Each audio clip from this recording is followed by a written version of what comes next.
대구 선거를 이길 필승카드는 우리 김부겸 총리님밖에 안 계시다. 원하시는 것이라면 무엇이든 다 해드린 센터장이 되고 싶은 심정입니다. 정 대표님이 아주 도망을 못 가게 아주 꽁꽁 싸매는 바람에 사실은 좀 제가 아주 곤혹스러워졌습니다. 다음 주 월요일 날 좀 입장을 분명히 밝히겠다.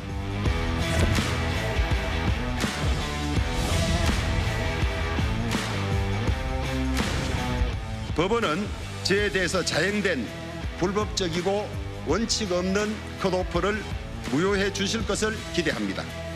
모든 경우의 수에 대해서 다 준비하고 있다. 그 말씀으로 대신하겠습니다. 조호영 부의장님 같은 경우에는 우리 당의 질곡을 함께 해오신 분입니다. 당을 위해서 좋은 결정을 해주시리라고 생각을 합니다. 필요하다면 만나서 여러 말씀을 나눌 수 있습니다.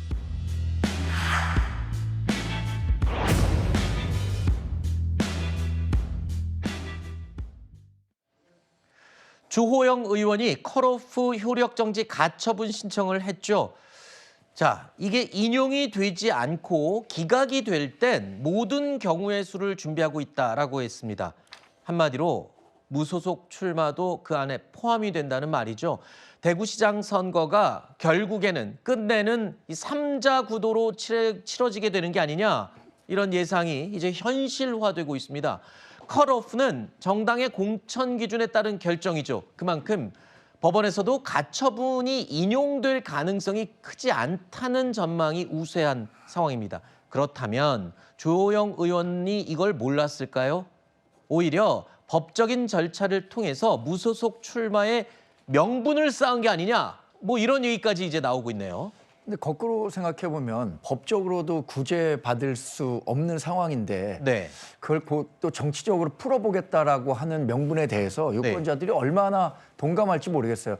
사실 저는 국민의힘 당원의 한 사람으로서 주호영 의원에 대한 컷오프, 이게 잘 이루어진 결정은 아니라고 봐요. 네. 그런데 그 결정에 불복해서 법원도 인용하지 않은 상태에서 3자 구도를 만들어서 대구시장 지금 양자 구도상에서도 어려운 결과들이 많이 나오고 있잖아요. 3자 구도로 가면 국민의힘 후보와 무소속 후보 모두 민주당 후보에게 대구시장 자리를 내줄 가능성이 크게 생기게 될 텐데 그렇게 가는 것이 과연 옳은 방향이라 안 하는 데 대해서는 저는 동의하지 않습니다. 그래서 주호영 의원이 3자 구도를 만들어서 무소속으로 출마하는 것에 대해서는 전 개인적으로 바라진 않는데 그러기 위해선 주호영 의원에게 뭔가 명분을 줘야 된다고 생각해요. 그렇죠. 공천관리위원장에서 지금이라도 주호영 의원을 포함한 전 후보에 대해서 공천을 문호를 여는 방식으로 출구 전략을 찾으면 그것이 최선 아닐까, 이렇게 기대해 봅니다. 그 말은 다시 경선을 하도록 기회를 준다는 거예요? 컷오프에 대해서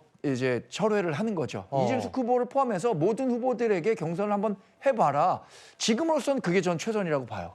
만약에 그렇지 않게 돼서 이준석 후보도 어떤 선택을 할지 모르게 되는 거잖아요. 주호영 후보도 3자 구도를 가게 되면 국민의힘 후보가 당선 지금도 어려운 상황에서 가능하겠습니까?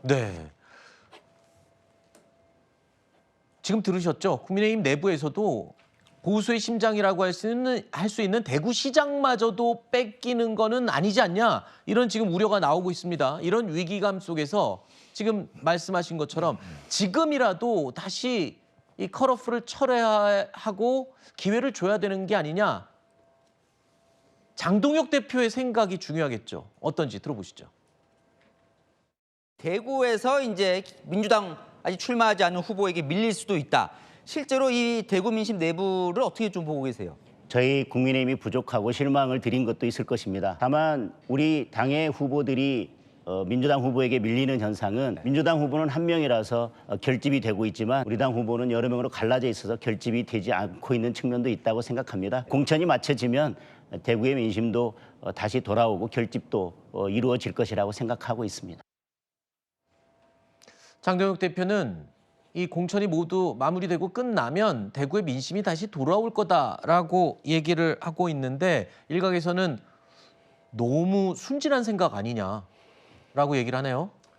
그러니까 지금 공천 과정에서 제일 범하면 안 되는 실수가 이제 번복이거든요. 그러니까 예를 들면 지금 주호영 의원이 강하게 이제 반발한다고 해서 지금 현재 장도혁 대표 입장에서는 그 반발에 대해서 사실 이렇다하게 해줄 게 없습니다. 네. 현실적으로 공관위원장이 내린 결정이고 여기서 또 그러면 컷오프를 취소하고 다시 주호영 의원을 대구시장 경선 후보로 끌어들인다는 것은 현실적으로는 가능성이 매우 낮은 부분이라고 보고요. 다만 이 부분에 있어서는 지금 장도혁 대표도 굉장히 난처할 것이 아니 공관위원장한테 정권을 줬는데 그 공관위원장의 정권이 너무 남용을 하는 거죠. 네. 이정현 위원장이. 네. 그렇기 때문에 지금 말은 못해도 속으로 굉장히 좀 난처할 것이라고 보는 것이고 이럴 때는 결자해지를 해야 됩니다. 네. 이정현 위원장이 내가 너무 좀 과한 측면이 있었고 육선 의원, 우리 당의 국회 부의장이 이렇게 공천 결과에 대해서 가처분 신청까지 할 정도면 조금 더 내가 수기를 거쳤어야 되고 적어도 어떤 사전 소통이나 스킨십이 있었어야 됐는데 지금 여러 가지 전후 정황상 보면 그런 소통이 굉장히 없었다는 것 아닙니까? 네. 그렇기 때문에 주호영 의원이 뭐 정치 돌아가는 거 모르겠습니까? 어느 정도 다 알 거 아시고 얼마나 경륜이 있는 분이신데 이렇게까지 지금 화를 내시는 것은 지금 이 공간위 차원에서의 어떤 진행 과정이 너무 스무스하지 못하고 이런 부분에 대해서 적어도 이정현 위원장이 입장 정도를 내줘야지 주호영 의원도 어떤 돌아갈 어떤 명분을 쌓는 거기 때문에 이게 지금 장도혁 대표한테 어떤 책임질 것은 조금 아니라고 보고 있습니다. 잠시만요. 저 하나 개인적으로 궁금한 게 그럼 이 상황이 모두 이정현 공관위원장 때문이라는 말씀이신 건가요? 지금 원래 지도부에서 최고위 회의라든가 당 대표가 결국에는 최종 의결을 해줘야 되는 결과들이잖아요. 근데 지금 말씀을 들어보면 장도혁 대표는 책임이 없고 이정현 공관위원장이 정권을 쥐고 모든 이 상황을 벌린 건가요? 그건 아니죠. 그러니까 당대표로서 당연히 최종적인 총괄 책임을 지는 것인데 지금 이 전후 상황을 보면 예를 들면 장도혁 대표가 직접 나서서 주호영 의원 컷오프 해야 된다. 이렇게 직접 지시한 건 아니거든요. 그 부분을 제가 말씀드린 거죠. 공천 번복은 뭐 굉장히 이례적인 일이죠. 그런데 2022년 지방선거에서 강원지사의 황상무 후보가 공천을 받았었어요. 그런데 이광재 그 상대 후보와의 그 경쟁력 평가에서 질 수도 있다. 이렇게 해서 김진태 후보가 다시 공천을 받는 일도 있었으니까 그런 종합적인 상황을 고려해서 당이 다시 한번 재고해야 한다는 말씀이죠. 제 말씀은. 네, 알겠습니다. 자, 요즘 여론조사가 제일 관심사죠. 또 어떤 흐름으로 바뀌고 있는지. 오늘 나온 갤럽, 한국갤럽 여론조사입니다. 정당 지지율 조사인데요. 민주당이 46%, 국민의힘이 19%로 조사됐습니다. 양당의 격차 27%포인트입니다. 전주보다 1%포인트 격차가 더 벌어졌습니다. 자, 하나 더 볼까요? 대구 경북 지역. 지금 가장 뜨거운 지역이니까요. 이 부분 한번 따로 살펴볼게요. 민주당이 27%, 국민의힘이 27% 동률로 나왔습니다. 이번 여론조사 결과를 통해서 본 대구의 민심 어떤 상태라고 보십니까? 굉장히 심각한 거죠. 국민의힘 입장에선 좀 대구시장 자리도 내줄 수밖에 없을 수 있다. 뭐 이렇게 우려할 만한 상황이 아닐까 싶은데요. 근데 별로 그렇게 위기의식이 없는 것 같아요. 제가 볼 때는. 일단 당대표가 위기의식이 별로 없는 것 같아요. 당대표가 뭐 지금 오늘 전해진 바에 따르면 우리 당 지지율이 왜 이렇게 낮게 나오냐 이러면서 화를 냈다는 거 아닙니까, 역으로? 그러면 별로 잘못한 게 없다고 생각하는 거다라는 얘기잖아요. 그러니까 저런 인식을 가지고 지금 대구 경북의 지지율을 어떻게 끌어올릴까 이런 생각을 하게 되고요. 아까 주호영 의원 얘기 나왔는데요. 만약에 공천 번복하면요. 그다음에 계속 질문이 따라붙을 겁니다. 포항은요? 뭐 충북은요? 어디뇨? 이거 지금 애초부터 공천을 어떻게 했는지에 대한 원칙이 없으니까 한번 여기서 꼬여버리니까 앞으로 가지도 못하고 뒤로 백하지도 못하는 지금 사면초가 상황에 놓여 있다고 보고요. 특히 대구 여론만 가지고 말씀드리면 저는 대구의 지지층이 구조적으로 분열되고 있다고 봐요. 이건 윤석열 대통령 집권 이후부터 계속 나타났던 현상입니다.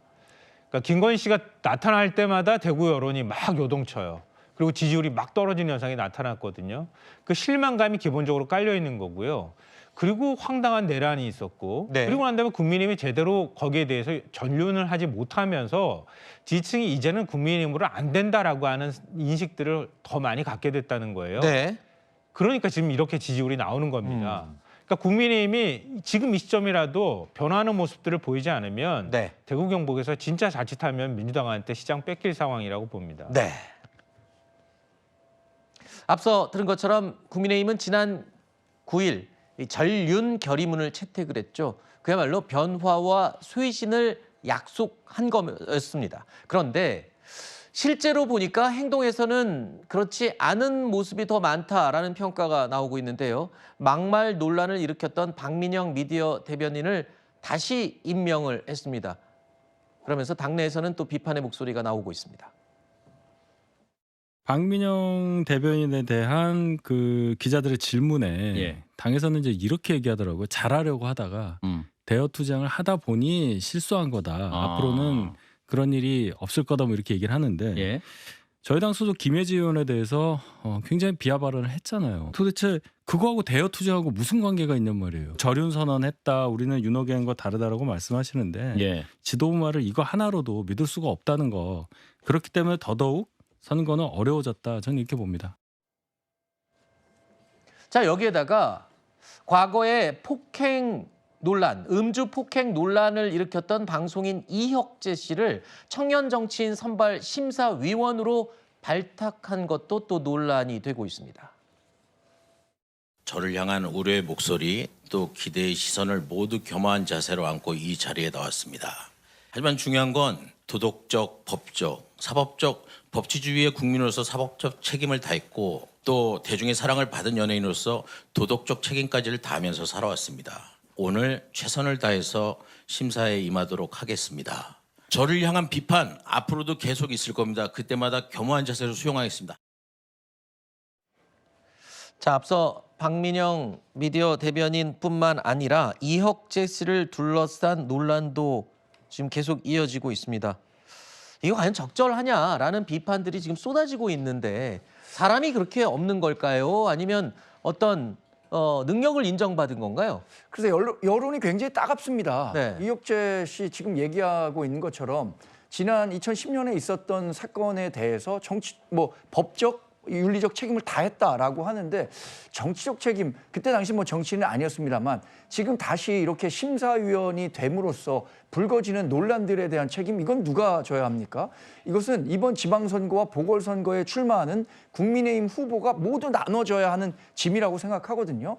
더군다나 말씀하신 것처럼 많은 그 인력 풀이 있을 겁니다. 국민의힘에서. 지금 이혁재 씨에 대해서 대체 불가능할 정도의 인력이냐, 이혁재 씨가 그런 분이냐라고 생각했을 때는 그렇게 생각하지 않을 것 같거든요. 그럼 굳이 왜 이런 상황에서 이혁재 씨를 추천했고 이분을 심사위원으로 임명했느냐, 이것에 대해서는 저는 대단히 잘못된 정치적 판단이 있었다라고 생각하고요. 사실 저는 이런 상황이면 이혁재 씨가 스스로 거취를 결정하든가 아니면 임명한 사람도 철회할 수 있는 용기가 있어야지 이 비난 여론을 계속 달고 지방선거를 치른다는 것 자체가 가뜩이나 어려운 상황에서 더 힘들어지는 결과를 초래할 수 있다, 이렇게 봅니다. 알겠습니다.